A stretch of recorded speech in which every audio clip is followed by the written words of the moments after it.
La Universidad Autónoma del Estado de Hidalgo, su patronato universitario, a través de la División de Extensión de la Cultura, le dan la más cordial bienvenida a la 33 edición de la Feria Universitaria del Libro 2020 en su modalidad virtual.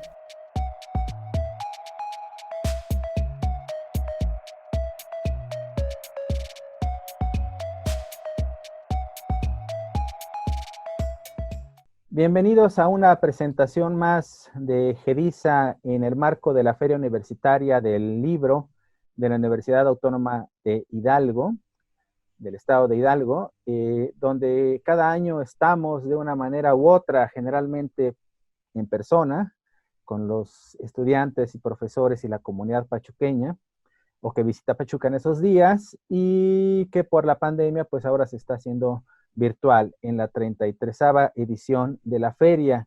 Yo soy Luis López Rosales, representante de la editorial GEDISA para las presentaciones cada año y también para esta, y me tocará conducir esta entrevista que hicimos hacer con Ignacio Llamas Huitrón. Él es el autor del libro que ahora les voy a compartir la imagen, que es el que vamos a presentar, que es Educación y Dinámica Socioeconómica en México. Ignacio Llamas Huitrón es profesor e investigador de tiempo completo en la Universidad Autónoma Metropolitana Unidad Iztapalapa desde 1974. Profesor distinguido de esa casa de estudios, doctor en Economía de la Educación por la Universidad de Stanford, miembro del Sistema Nacional de Investigadores. Sus líneas de investigación son la economía laboral, la economía de la educación y las políticas públicas, sociales y económicas. Entre sus últimas publicaciones destaca el libro Utilitarismo y Contractualismo, Fundamentos para la Evaluación de las Políticas Públicas, justamente coeditado por GEDISA y la UAM, como también este libro que presentamos ahora, Educación y Dinámica Socioeconómica en México. Ignacio, muy buenos días. Es un gusto. Buenos días, Luis. Es un gusto poder platicar contigo, poder estar aquí ambos en la presentación de tu libro más reciente con nosotros. Y bueno, eres economista y has publicado con nosotros un libro que es bastante técnico, el de Fundamentos, y ahora este de Dinámica Socioeconómica. Digamos, me da la impresión que es un libro más de índole social y de índole de políticas públicas, más enfocado hacia eso, que económico. Sin embargo, es una dinámica socioeconómica. Platícanos de qué trata este libro. Bien, en este libro analizo las interacciones entre los hogares cuando toman decisiones de que sus hijos vayan a la escuela, qué nivel, cuántos años, qué tipo de orientación deben estudiar, y cómo estas decisiones están limitadas de acuerdo con los recursos que tienen cada una de las familias. Me explico. Nosotros tenemos, y esa es una realidad en los países en desarrollo, tenemos que los grupos de menor nivel de ingreso disponible en los hogares son los que envían menos años a sus hijos a la escuela, por la sencilla razón de que no pueden permanecer mucho tiempo debido a las necesidades de la familia, del hogar.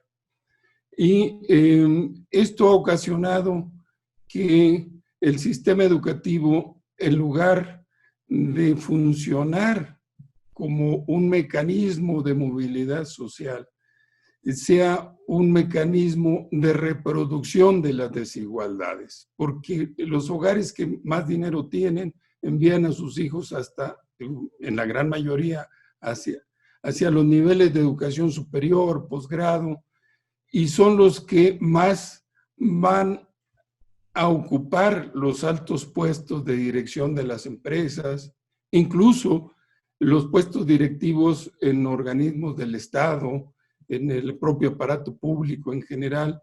Y esto se va a reflejar obviamente en desigualdades en los ingresos laborales y en la reproducción de la desigualdad en la sociedad como un todo.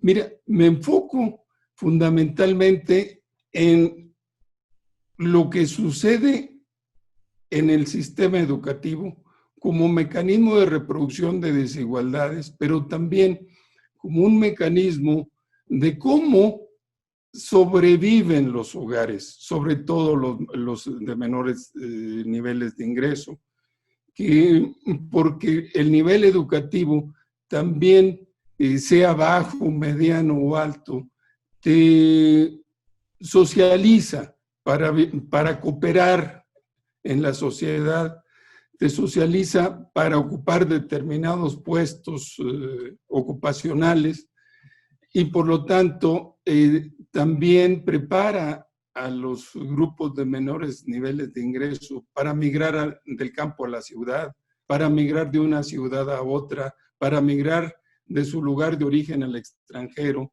porque de alguna manera es información la que te proporciona en la escolaridad, sea esta baja, sea esta alta.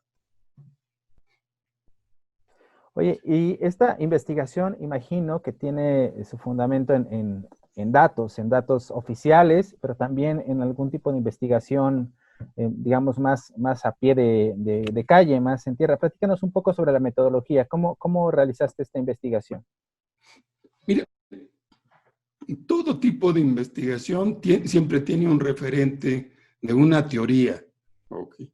Y generalmente los científicos sociales o las personas que se dedican a la investigación, generalmente operamos a través de la creación de modelos, ¿verdad? Y esos modelos los alimentamos con información y la información en la cual se fundamenta el estudio que has presentado, que se llama Educación y Dinámica Socioeconómica, en realidad es la mejor información que puede uno disponer a nivel nacional, porque está basado en las encuestas del Instituto Nacional de Geografía, Estadística e Informática, el INEGI. Y las encuestas, la información de las encuestas que utilizo son la ENOE, la Encuesta Nacional de Ocupación y Empleo, y la Encuesta Nacional de Ingreso y Gasto de los Hogares. Eso es la información formal. Uno también se alimenta efectivamente de la experiencia, de lo que observas, de lo que ves, de lo que reflexionas sobre los acontecimientos cotidianos y vas acumulando toda una serie de percepciones que las transformas en categorías teóricas para construir tu modelo y para expresar de alguna manera aquella concepción que tienes de las cosas. En este caso de este libro, es la concepción que de alguna manera fui creando a través de mis estudios, a través de mis percepciones de la realidad, a través de la información utilizada sistemáticamente de las encuestas que elabora el INEGI, para ver cuál es la relación entre los hogares con el mercado laboral, por ejemplo, o los hogares y el sistema productivo, cómo se integran a los procesos de producción, en qué tipo de ocupaciones va. Y cómo esos hogares pueden transformar la información que se genera en el funcionamiento del sistema como un todo para tomar sus decisiones de qué tipo de educación darle a los integrantes de la familia, del hogar. Esta dinámica socioeconómica, esta mirada metodológica hacia la dinámica socioeconómica en relación con la educación en México, nos permite agrupar, digamos, a la población y saber quiénes tienen mejor educación que otros, pero me queda la duda, ¿cuántos se puede mirar en niveles, en estratos socioeconómicos, digamos, o solo hay dos grupos, los favorecidos y los no favorecidos? ¿Cómo es la mirada en este estudio de los grupos de familias en relación con su dinámica socioeconómica? Sí, bueno, en realidad siempre hay que definir los criterios de agrupación, cómo dividir el todo en partes, para analizar pues con detenimiento las partes que uno quiere observar. En este caso, La desagregación del todo lo hice en forma tradicional por decil de ingresos. Sin embargo, o sea, los hogares, de acuerdo con su nivel de ingreso, partido en 10,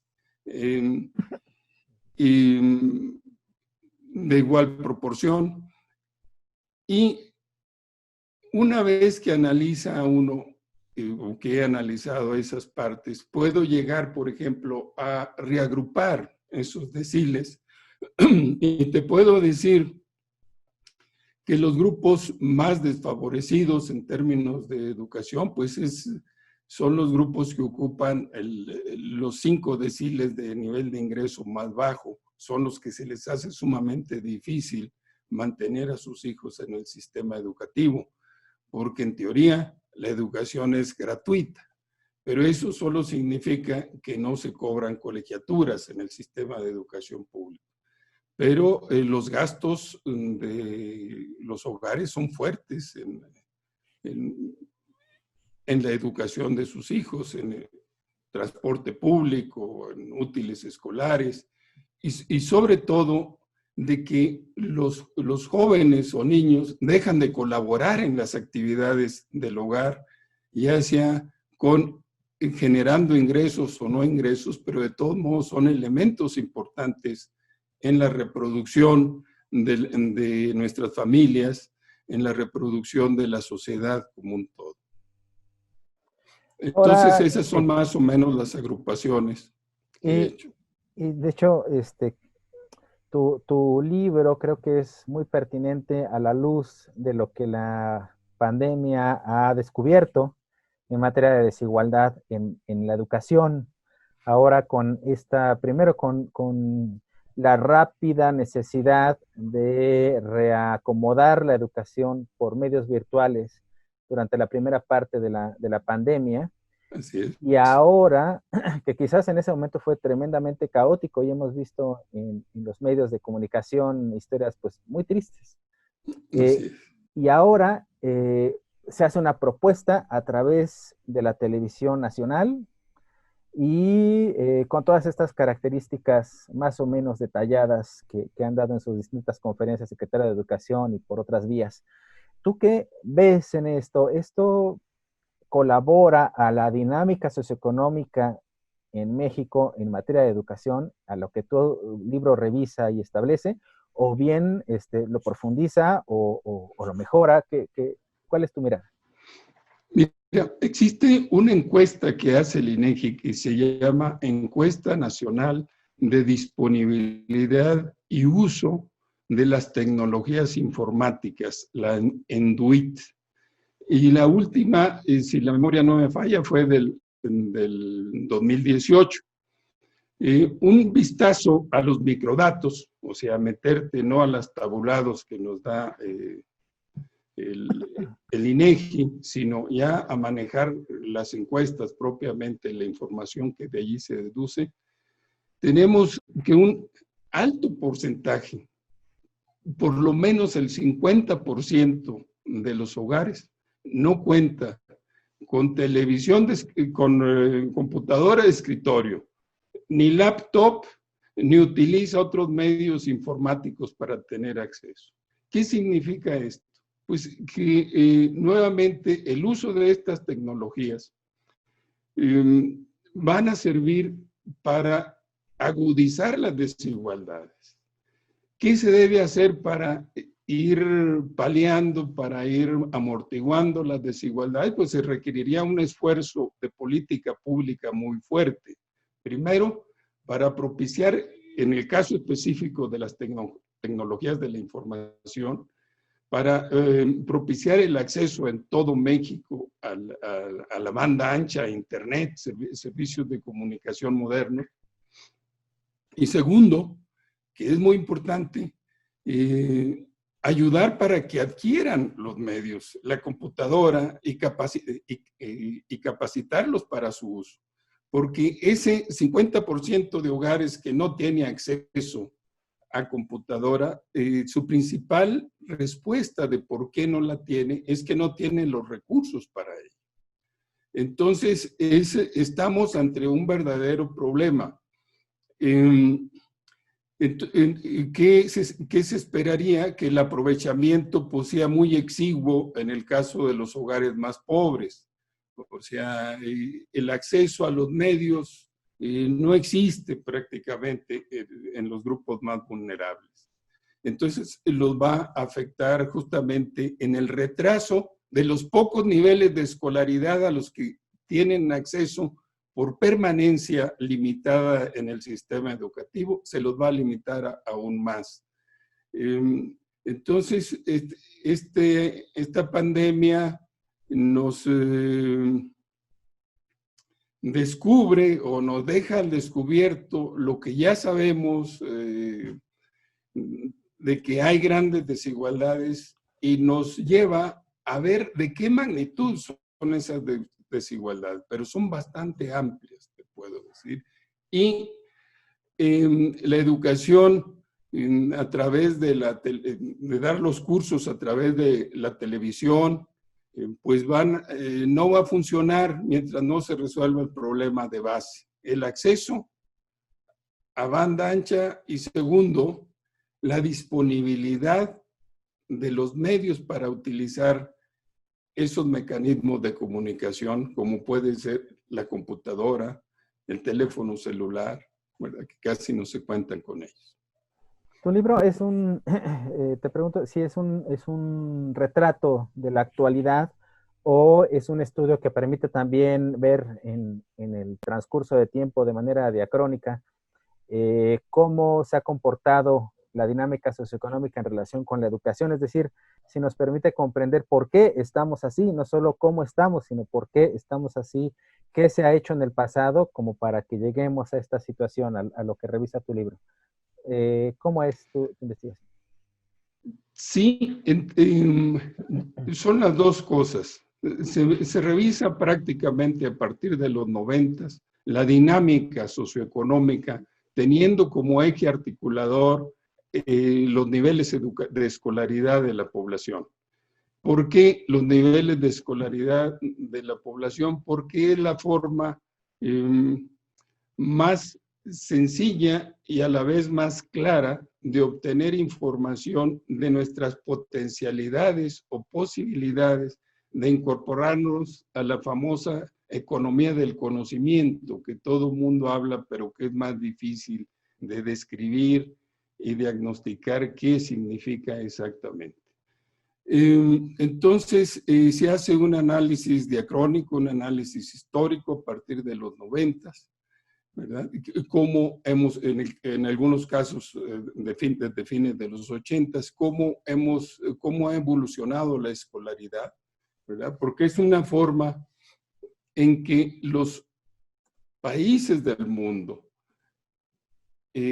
han depositado la reproducción del conocimiento de las sociedades. Es la forma tácita, explícita, clara, que tú puedes identificar los niveles de conocimiento relativo entre las distintas sociedades y en una sociedad en particular puedes analizar su evolución, como es el caso de México, ¿verdad? Se dice que estamos en economía del conocimiento porque es el conocimiento que puede agregar mayor valor a lo que se produce y se comercia. Y nosotros ocupamos una posición secundaria en este aspecto. Y entonces es un análisis histórico de las últimas 2-3 décadas y a su vez intento hacer un retrato de cuál es nuestra situación actual y algunas sugerencias de política que se pudieran tomar para salir de este atraso. Ahorita llegaremos a esas propuestas. Quisiera antes preguntarte, tú eres profesor universitario y has sido profesor universitario pues una cantidad de años bastante grande. Entonces, ¿te has dado cuenta cómo ha evolucionado la educación universitaria, la pública y no sé cuánto de la privada? A ese respecto, ¿qué nos puedes decir del Estado en relación con la dinámica socioeconómica en México? cómo ha sido la educación universitaria de acuerdo con estas dinámicas y si hay alguna esperanza de que a partir de la situación de los futuros profesionales que ya están en universidades, algo pueda mejorar. Mira, es una pregunta muy complicada, pero voy a tratar por partes, ¿verdad? Primero, yo creo que desde los años 80 ha habido un descuido de la educación pública de nivel superior en términos generales. ¿Y cómo lo puede uno observar para substanciar una afirmación de este tipo? Si tú ves, primero, dos hechos claros, ¿no? Uno, el mayor número de rechazados, que va aumentando con el tiempo el número de rechazados. Y dos, en el crecimiento de las instituciones particulares, o sea, privadas, de las instituciones de educación superior privadas, y el crecimiento de su matrícula, sobre todo en los niveles de posgrado, ha aumentado fuertemente, ¿no? Eso, para mí, son evidencias del descuido que hay en el nivel de educación superior. Ahora bien, eso no significa que cualquier medida simplemente de vengan, entren y vamos a crear nuevas instituciones, se va a resolver el problema. Son problemas muy delicados que se deben resolver con una visión de largo plazo de qué tipo de país queremos tener. En resumidas cuentas, sí hay evidencia de que las instituciones de educación superior privada han ido avanzando a un paso más acelerado que el de las instituciones de educación superior públicas. Hay una especie de segmentación en todo el sistema educativo, desde preescolar hasta educación superior, posgrados, por una visión de que el sistema de educación privado, en términos generales, educa mejor que el sistema de educación pública. Yo argumento en alguno de los capítulos del libro que los padres de familia que tienen hijos que van al nivel básico de educación, si pueden pagar colegiaturas en buenas instituciones de educación privada que tienen prestigio, vamos a decir, los mandan. O sea, hay una especie de expulsión del sistema de educación pública hacia el sistema de educación privada, ¿verdad? Pero expulsa solo a aquellos que pueden pagar en el sistema privado. Y entonces como que hemos creado dos sistemas, uno privado para educar a los que tienen mayor recursos y uno público a los que no tienen recursos, en términos generales, porque las instituciones de educación pública tienen un alto prestigio en ciencias básicas, en las ingenierías. Okay. Preparan bien, hay muy buenas escuelas, pero es a grandes rasgos lo que te podría decir que esa es la percepción de los padres de familia y que se va a reflejar en el crecimiento de la matrícula de la educación privada, sobre todo en los niveles de educación superior. También eres o has sido un observador y estudioso de las políticas públicas. En el transcurso de todas tus investigaciones, ¿encuentras algún común denominador que impacte particularmente en las políticas públicas de educación? ¿Algún común denominador de la mirada para construir políticas públicas en este país y que se mantenga, que sea una manera de ver que todavía sea vigente y que por eso no podamos encontrar la cuadratura del círculo?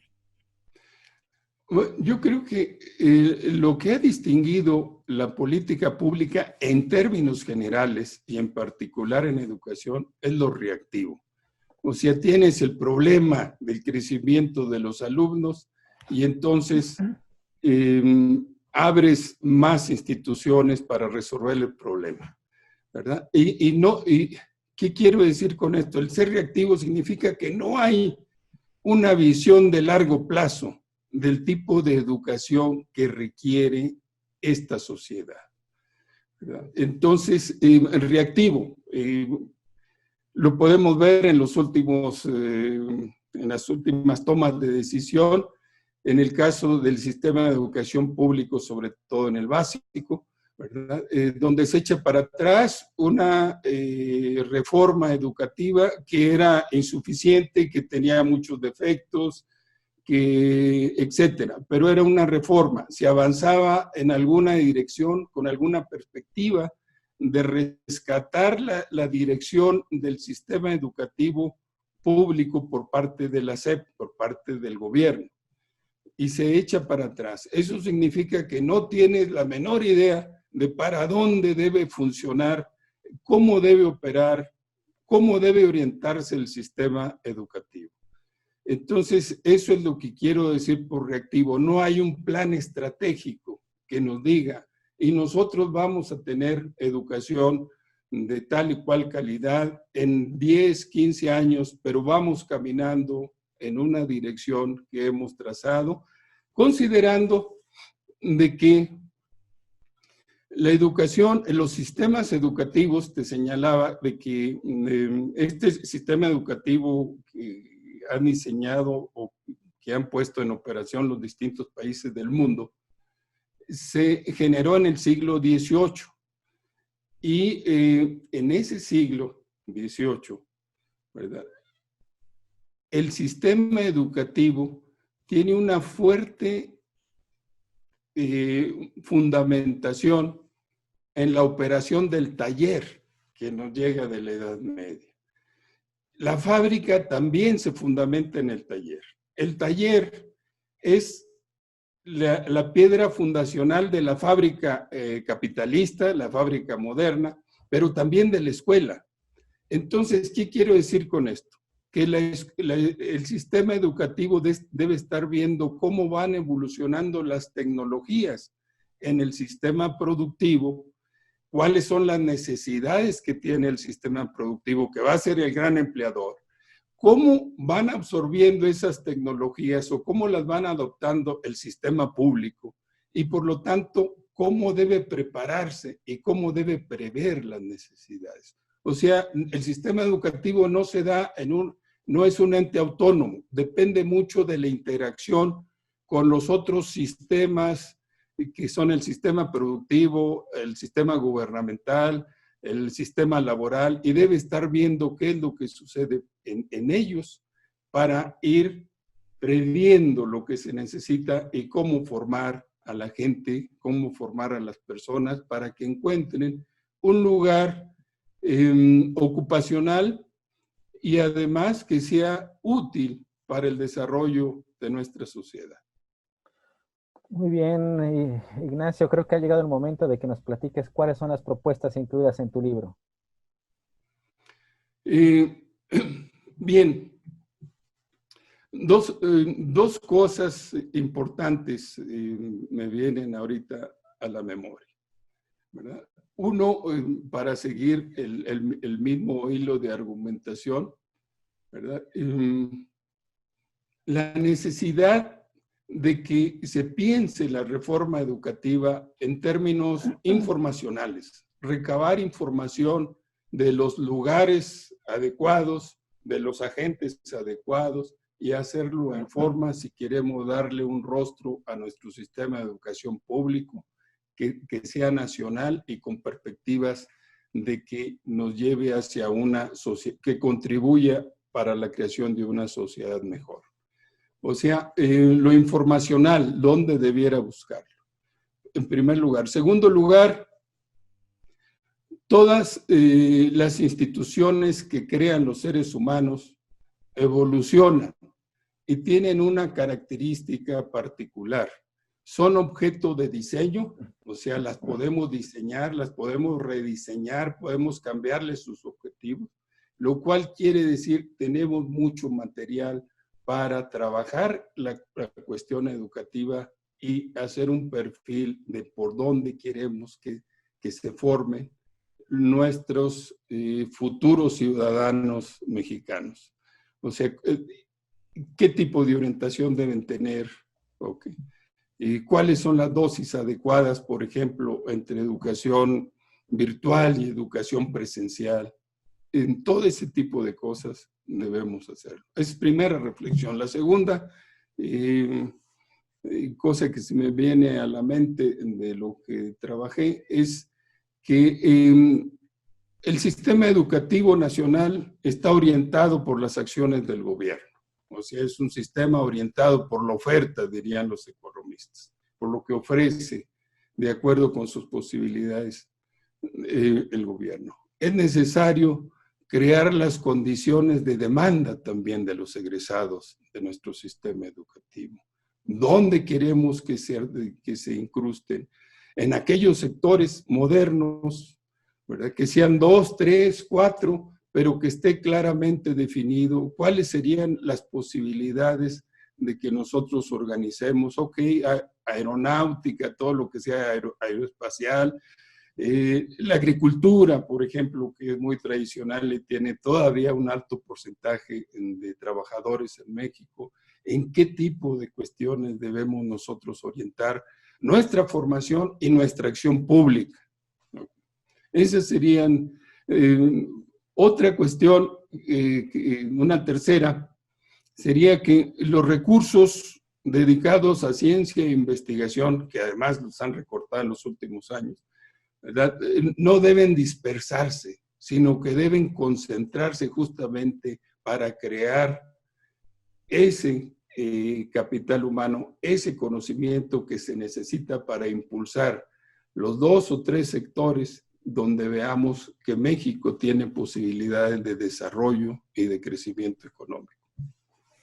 Ahora, digamos, si pensáramos en términos ideales y que mayoritariamente tus propuestas y las de algunos otros investigadores se escucharan y se armara un plan a largo plazo, ¿de qué plazo estamos hablando para que la educación y la quizás la pregunta sería para que la dinámica socioeconómica de México, de las familias, no fuera un determinante para que esas mismas familias pudieran hacer que sus hijos accedieran a la educación? ¿En cuánto tiempo estamos hablando? Mira, estos deben ser planes a largo plazo, o sea, por una razón muy sencilla. La tarea educativa, el educarse, así lo requiere. Cuando tú entras a la escuela primaria, sabes que son 6 años los que hay que estar allí, salvo que seas un genio y que lo hagas en 2, ¿verdad? O en 1. ¿Verdad? Pero para la gente normal, 6 años, de secundaria 3, preparatoria 2 o 3, dependiendo del tipo de secundaria, de preparatoria que tenga. O sea, son planes, por eso son de largo plazo. Pero, ¿de dónde empezaría? Por los fundamentos, la educación básica, que además debe ser la prioritaria porque allí es donde estudia la gente de menores recursos. Entonces, hacer una verdadera reforma educativa que les dé los instrumentos de socialización y las competencias mínimas de buena lectura, buena escritura, buena aritmética, buenas matemáticas, que al final de cuentas son las bases de la comunicación social y las bases de comunicación para el lugar de trabajo. Y a nivel superior, ¿dónde queremos generar conocimiento? ¿Dónde queremos participar en la globalidad? Tratando de aportar nuestras cuotas de creación de conocimiento. O sea, me fijaría en los extremos, ¿okay? Empezaría por lo básico, ¿verdad? Pero construir escenarios posibles, o sea, ¿cuál es lo factible? ¿Hacia dónde podemos llevar este país? No podemos ir a la deriva, ¿okay? No podemos tampoco predecir cómo podemos llegar a un escenario posible, porque las sociedades evolucionan a avanzan, retroceden, se desvían un poco, pero por lo menos tener una guía de qué va a orientar nuestras políticas educativas en el futuro. Y ya estamos a muy poco tiempo de que termine este encuentro. Quisiera saber tu opinión respecto de qué podemos esperar de los estudios como el tuyo a partir de esto que ya se está mirando como un gran trauma de la pandemia. Hay que mirar, esta pandemia descubrió otros aspectos para investigar y complementar estas miradas. ¿Tú qué le dirías a los chicos que sean economistas o estudiosos de las políticas públicas, en fin? Fíjense también en esto que ha descubierto la actualidad de nuestra situación mundial. Bueno, la situación mundial nos ha obligado a avanzar a un paso más acelerado hacia el uso de las tecnologías informáticas, ¿no? Ha sido un empujón. Y es difícil pensar que vamos a volver a lo mismo después de esta pandemia. Donde se debe tener mucho cuidado es en educación básica, porque es la etapa donde los niños, adolescentes se socializan. Esa hay que cuidar mucho, y allí yo diría debiera implementarse un sistema híbrido de presencial y virtual, en la medida en que las políticas públicas puedan colaborar con los hogares más pobres para que tengan acceso a llevar clases sus hijos en televisión, a través de la televisión, el uso de los medios, tener una computadora, una tableta, etcétera, ¿no? Pero yo creo que esto nos está diciendo de que a nivel superior, dependiendo también de las especialidades, licenciaturas y posgrados, algunos se podrán más que en otros, debemos ir modernizándonos ya en el uso de las tecnologías. Y eso tiene virtudes, porque puede requerir más inversión en tecnologías informáticas y de la comunicación, pero menos en la construcción de edificios, por ejemplo, menos en la contratación de personal docente, menos en la contratación de personal de intendencia. Entonces, es una reasignación de recursos, es lo que nos está indicando la pandemia. Reasignen los recursos en algunos niveles más que en otros. Vean hacia el futuro. Y el futuro aquí avanza hacia, voy a traer a colación una cita de Harari, del libro de Animales a Dioses, nos dice: hay una flecha del tiempo, hay una flecha de la historia, hay una flecha del tiempo también, pero esa tiene que ver más con la física. Pero hay una flecha de la historia, ¿verdad?, que nos dice que las sociedades han ido de la familia como grupo social a la tribu, al clan, al pueblo, a la ciudad, al estado, a la nación, y a ver el mundo como una sola sociedad global.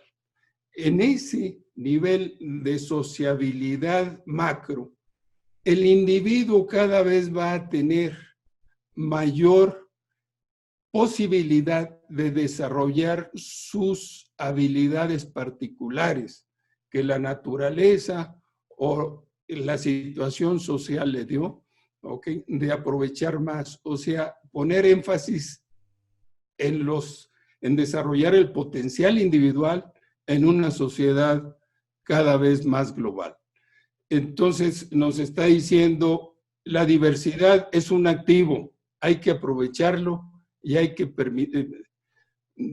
propiciar las condiciones para que cada individuo desarrolle su potencial de habilidades, de conocimiento, y que se integre a través de las redes a una sociedad global. Muy bien, Ignacio, muchas gracias por, por tu disponibilidad para presentar este libro en la Feria Universitaria del Libro, Educación y Dinámica Socioeconómica en México, de Ignacio Llamas Huitrón, una coedición de GEDISA con la Universidad Autónoma Metropolitana Unidad Iztapalapa. Iztapalapa, Luis. Y que pueden comprar, que pueden adquirir en cualquiera de las cadenas libreras que tengan el servicio de portal de ventas. Hay muchas además tiendas y librerías virtuales que tienen además el servicio de entrega en domicilio para quienes todavía quieran mantenerse a resguardo, y quienes quieran y puedan y ojalá vayan a las librerías para que ayuden también a mantener los empleos y todo ese sistema económico que permite la distribución de los libros. Pues vayan, ahí van a encontrar este libro como los demás que hemos presentado en la Feria Universitaria del Libro de la UAE, de la Universidad Autónoma del Estado de Hidalgo, a quienes agradecemos mucho en esta 33ª edición en formato virtual por razones de la pandemia. Por allá estaremos el próximo año y espero que también, si no el próximo año, el que sigue, con un libro tuyo, Ignacio, que además ya conoces esa feria, ¿no? Ok, gracias Luis, muy amable. Bueno, cuídense mucho y hasta la próxima. Hasta la próxima.